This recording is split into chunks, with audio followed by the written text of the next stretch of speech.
Assalamualaikum warahmatullahi wabarakatuh. Tuan-tuan dan puan-puan yang dikasihi dan yang dicintai oleh Allah Ta'ala.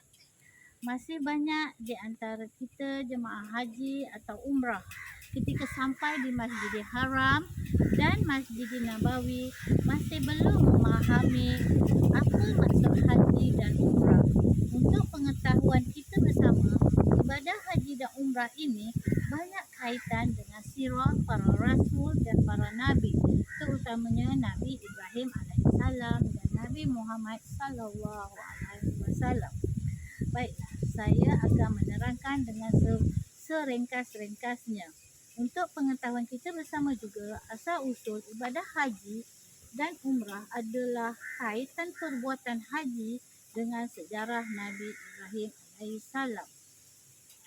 Sebagaimana sejarah Nabi Ibrahim alaihissalam, pada awalnya Nabi Ibrahim telah berkahwin dengan Siti Sarah, akan tetapi tidak dikurniakan anak. Kemudian Nabi Ibrahim bernikah dengan Siti Hajar, mendapat seorang putera bernama Ismail alaihi salam. Biasalah kalau hidup berpoligami ini pasti ada masalah.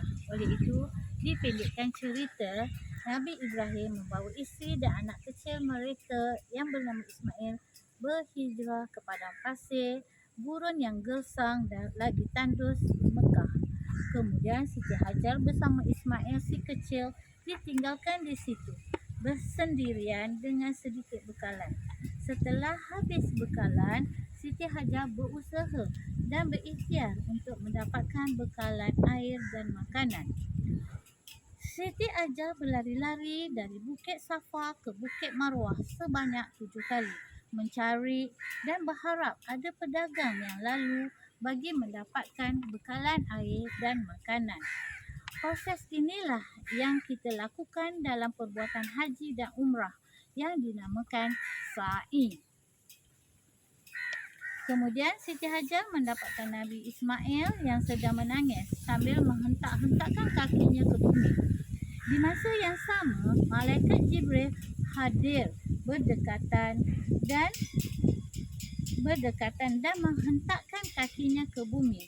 Lalu terpancutlah mata air di hujung kaki Nabi Ismail. Lalu Siti Hajar mengepung air tersebut, maka terjadilah Telaga Zamzam, di mana air Zamzam ini tidak akan pernah berkurang selama-lamanya. Dengan adanya Telaga Zamzam, bumi Mekah menjadi meriah dengan kehadiran para pedagang dan terus menghuni bumi Mekah. Namun Telaga Zamzam tetap menjadi hak milik Siti Hajar selamanya.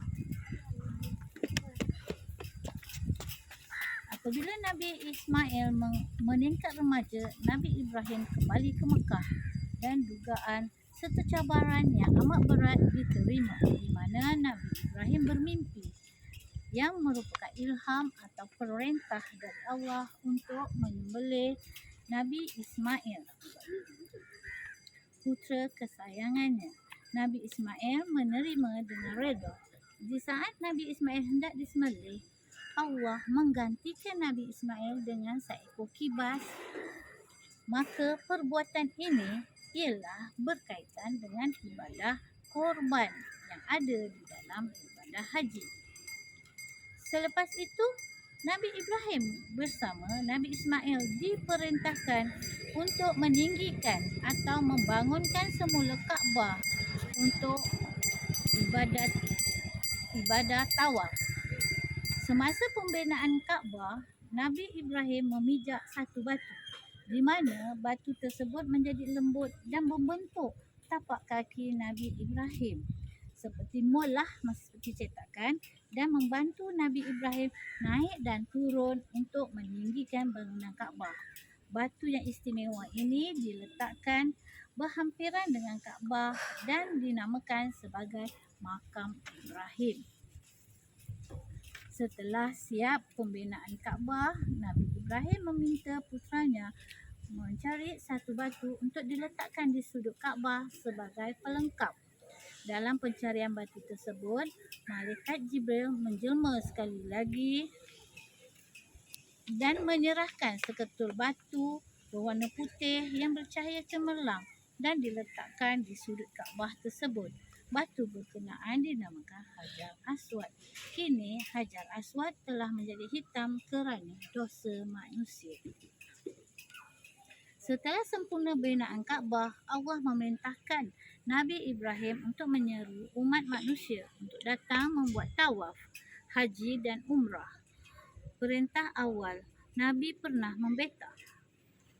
Bagaimana nak seru manusia untuk datang dengan kadar suara beliau yang terhad, dan Allah menyatakan bahawa aku perintahkan kamu menyeru, kamu perlu seru sahaja.